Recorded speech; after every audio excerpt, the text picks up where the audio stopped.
देखो आज हम लोग को पढ़ना है आनुवांशिक विकार के बारे में। आनुवांशिक विकार क्या होते हैं?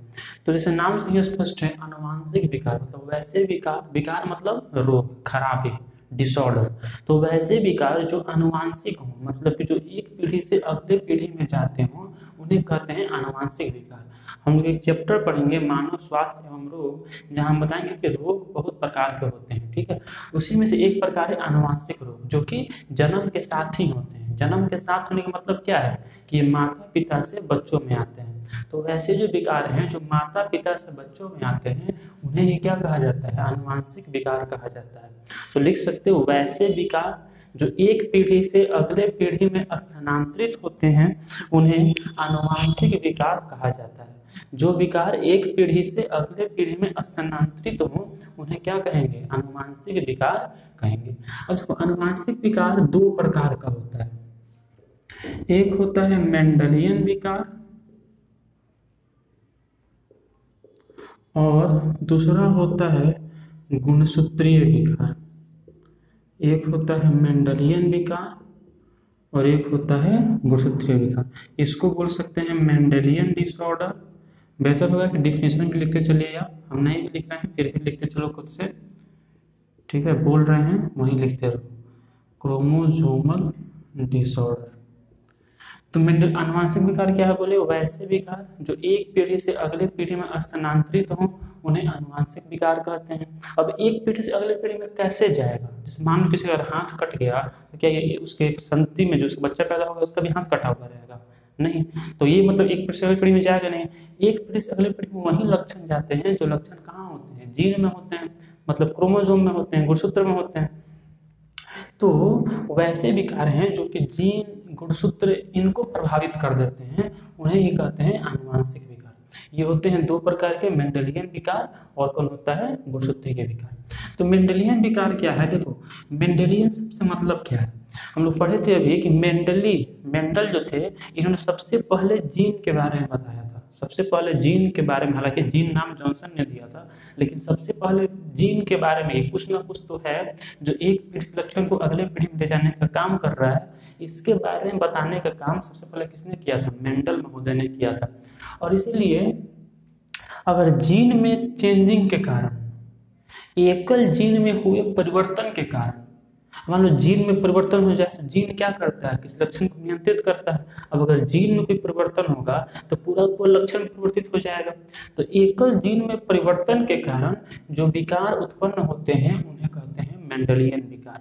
ये क्या लिखे कि वैसे विकार जो एक पीढ़ी से अगले पीढ़ी में स्थानांतरित हो सकते हैं, उन्हें कहते हैं आनुवांशिक विकार। और ये दो प्रकार का है, मेंडलियन विकार और गुणसूत्रीय विकार। तो इसका मतलब क्या है कि वैसे विकार, जो लिख देते हैं आनुवंशिक विकार क्या है? वैसे विकार जो एक पीढ़ी से दूसरे पीढ़ी में स्थानांतरित होते हैं। जो एक पीढ़ी से दूसरे पीढ़ी में स्थानांतरित होते हैं, तो इसको आप थोड़ा बाढ़ कर लिखिएगा इसको, ठीक है। उसके आगे छोड़ते ना कि वैसे विकार जो एक पीढ़ी से दूसरे पीढ़ी में स्थानांतरित हों, ठीक है, जो पीढ़ी दर पीढ़ी आगे जाते जाएं, उस तरह के विकार को क्या कहते हैं? आनुवंशिक विकार कहते हैं। ये हुआ दो प्रकार का, मेंडलियन विकार और गुणसूत्रीय विकार। इसमें क्या हो जाएगा?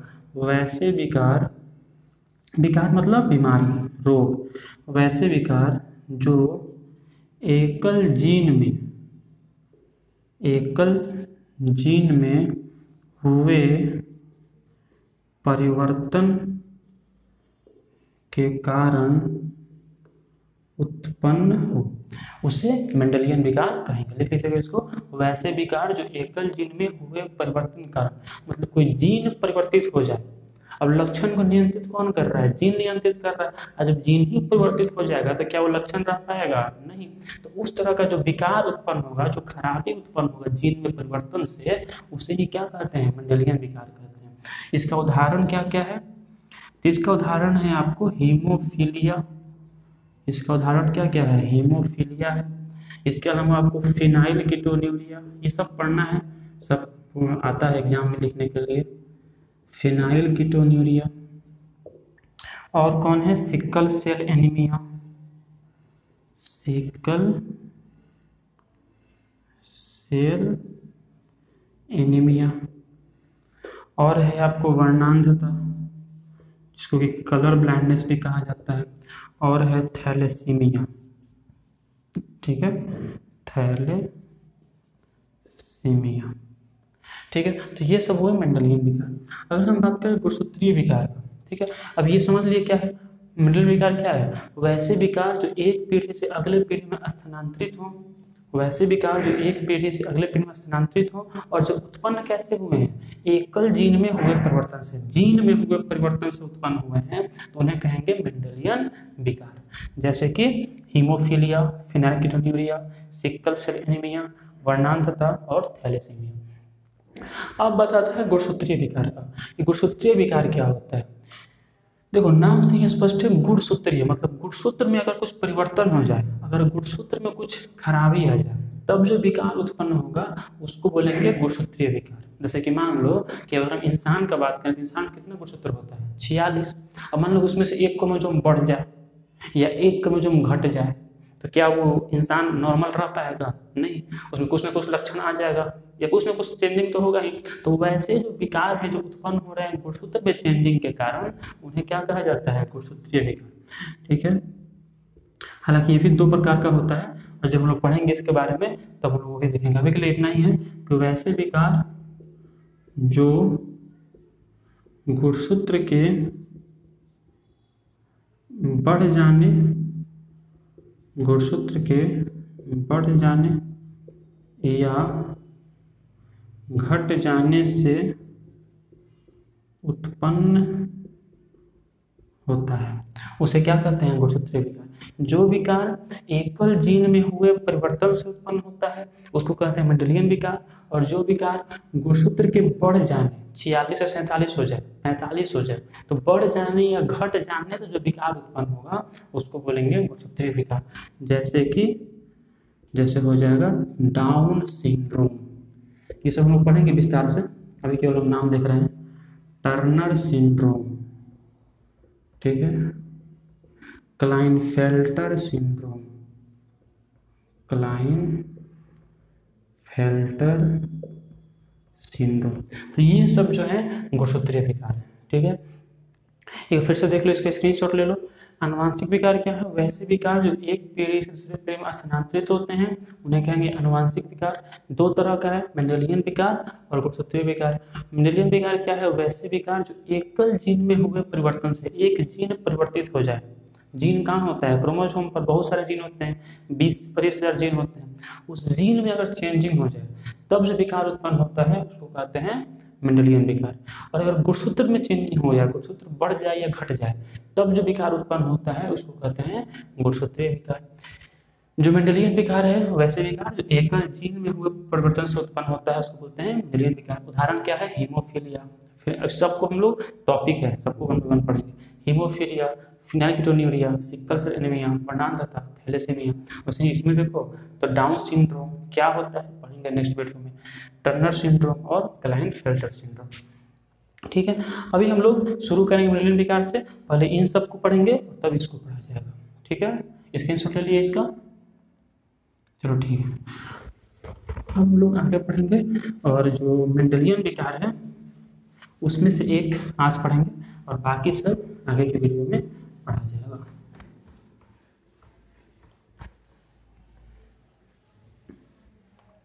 देखो, अब हम लोग को पढ़ना है, चलो पहले पढ़ लेते हैं फिनाइलकीटोन्यूरिया, ठीक है। फिनाइलकीटोन्यूरिया क्या होता है? बीमारी का नाम है, ठीक है। कैसा विकार है? मेंडेलियन विकार। मतलब ये कैसे उत्पन्न हुआ होगा? किसी जीन में हुए परिवर्तन से उत्पन्न हुआ होगा। मेंडेलियन विकार कौन होता है? जो जीन में हुए परिवर्तन से उत्पन्न होता है उसे कहते हैं मेंडेलियन विकार। मतलब ये उत्पन्न हुआ होगा जीन में हुए परिवर्तन के कारण। अब जीन कहाँ होता है? जीन या तो होता है लिंग गुणसूत्र पर या होता है अलिंग गुणसूत्र पर, या तो मतलब पढ़े ना लिंग अलिंग गुणसूत्र।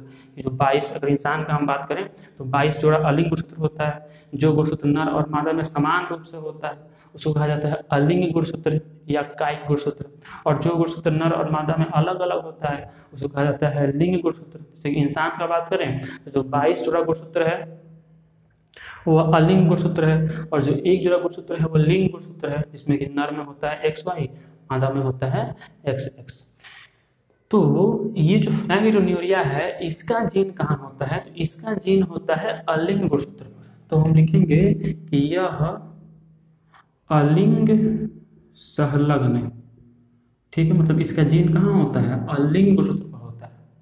अलिंग सहलग्न अप्रभावी रोग है, अप्रभावी रोग है। मतलब क्या हुआ इसका, अलिंग सहलग्न का मतलब क्या हुआ कि इसका जो जीन है वो कहाँ होता है, अलिंग गुणसूत्र पर होता है, लिंग गुणसूत्र पर नहीं होता है। और अप्रभावी रोग का मतलब क्या हुआ, मतलब कि ये अप्रभावी है, मतलब कि देखो इसके लिए कोई ना कोई जीन उत्तरदायी है, उस जीन का 2 एलील होगा। ध्यान से समझने का प्रयास कीजिए, इस फेनाइलकेटोन्यूरिया के लिए कोई ना कोई जीन उत्तरदायी होगा। हर एक लक्षण के लिए कोई ना कोई जीन उत्तरदायी होता है, तो इसके लिए भी कोई जीन उत्तरदायी होगा। और हर जीन के कितने एलील होते हैं, 2 एलील। अब अप्रभावी का मतलब क्या हुआ कि मान लो कि जो ए है, कैपिटल ए, ये अगर रहेगा तो बीमारी नहीं होगा। फेनाइलकेटोन्यूरिया क्या होता है बीमारी आगे देखेंगे, लेकिन मान लो अगर ये रहेगा तो बीमारी नहीं होगा, और अगर बी रहेगा तो बीमारी होगा, ठीक है। अब अगर ए हो तो बीमारी होगा नहीं, क्योंकि दोनों एलील बीमारी नहीं करने वाले हैं। अगर बी है तो बीमारी होगा, तो बीमारी होगा। और अगर ए बी है तो बीमारी होगा नहीं होगा, क्यों, क्योंकि ये अप्रभावी है। जो इसका जीन है जो बीमारी उत्पन्न करता है वो अप्रभावी है। अब समझ में आया, देखो ए है तो बीमारी नहीं होगा, बी है तो बीमारी हो जाएगा, क्योंकि दोनों बीमारी करने वाला है। लेकिन ए बी है तो अगर ये प्रभावी होता तो बीमारी हो जाता, लेकिन नहीं है, मतलब ये अप्रभावी रोग है।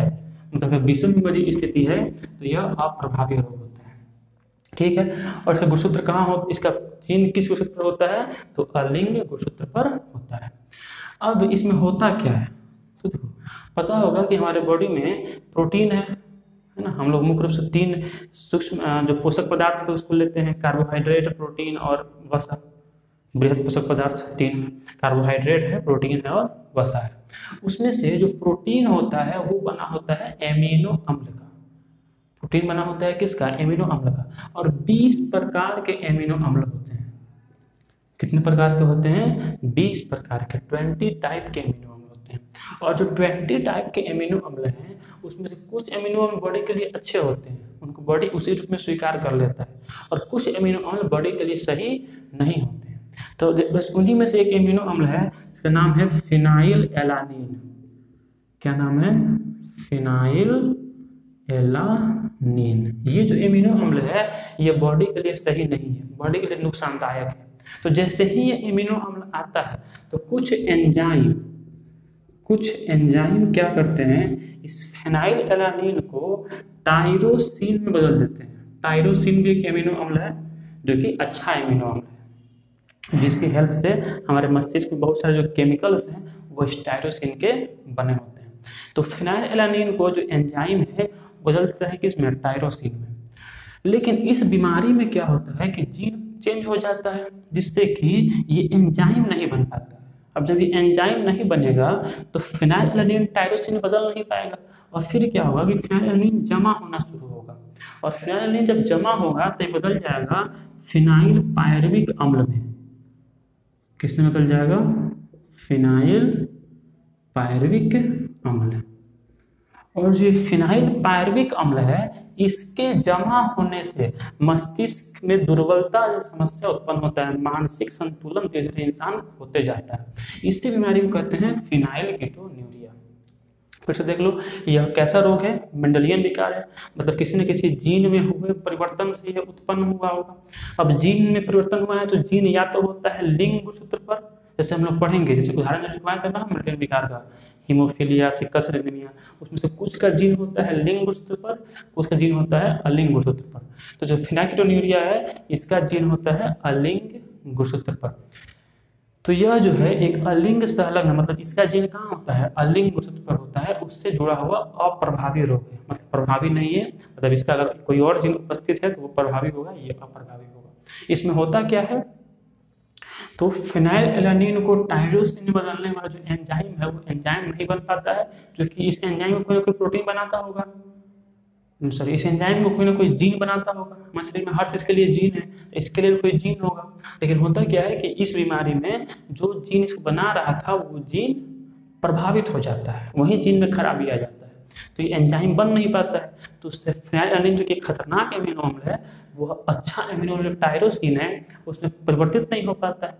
आज वो परिवर्तित नहीं होगा तो जमा होगा तो बदलेगा फिनाइल पायरुविक अम्ल में, जो कि मानसिक दुर्बलता जैसा समस्या उत्पन्न करेगा। इसी बीमारी को बोलते हैं फिनाइलकीटोन्यूरिया। ठीक है, तो आज क्या अभी पढ़े आनुवंशिक विकार के बारे में। कि आनुवंशिक विकार वैसे विकार हैं जो एक पीढ़ी से अगले पीढ़ी में स्थानांतरित होते हैं, जो कि जीन या गुणसूत्र में हुए परिवर्तन से उत्पन्न होते हैं, उन्हें कहते हैं आनुवंशिक विकार। दो तरह के होते हैं, अगर जीन में परिवर्तन से उत्पन्न होता है तब कहते हैं मेंडेलियन विकार, और अगर गुणसूत्र में परिवर्तन से उत्पन्न होता है तब कहते हैं गुणसूत्रीय विकार। फिर हम लोग देखें कि जो मेंडेलियन विकार है उसका उदाहरण होता है haemophilia, sickle cell anaemia, phenylketonuria, वरदानता, थैलेसीमिया, स्क्रीनशॉट ले लिए होगे उसका। ठीक है, और जो गुणसूत्रीय विकार है उसका उदाहरण होता है down syndrome, Turner syndrome, Klinefelter syndrome, ये सब। फिर हम देखिए फिनाइलकीटोन्यूरिया जो कि एक मेंडेलियन विकार है, इसके बारे में बेहतर होगा इसके स्क्रीनशॉट ले लीजिए और इसको खुद से लिखो। ठीक है, जो बात हम बोले, क्या बात बोले कि यह एक मेंडेलियन विकार है, अलिंग संलग्न अप्रभावी रोग है। इसमें जो एंजाइम फिनाइलएलानिन को टायरोसिन में बदलता है, उस एंजाइम को बनाने वाला जीन प्रभावित हो जाता है, जिससे ये एंजाइम नहीं बन पाता है, जिसके परिणाम स्वरूप फिनाइलएलानिन जमा होने लगता है और ये बदल जाता है फिनाइल पायरुविक अम्ल में, और ये बनने से फिर इंसान को मानसिक दुर्बलता जैसी समस्या उत्पन्न होता है। ठीक है, तो इस वीडियो में खत्म किया जाएगा। नेक्स्ट वीडियो में बात करेंगे अब हीमोफीलिया के बारे में और बाकी जितने भी विकार हैं उसको खत्म किया जाएगा। तब हम लोग पढ़ेंगे गुणसूत्रीय विकार के बारे में। तब तक के लिए पढ़ाई करते रहें, स्क्रीनशॉट ले लें इसका।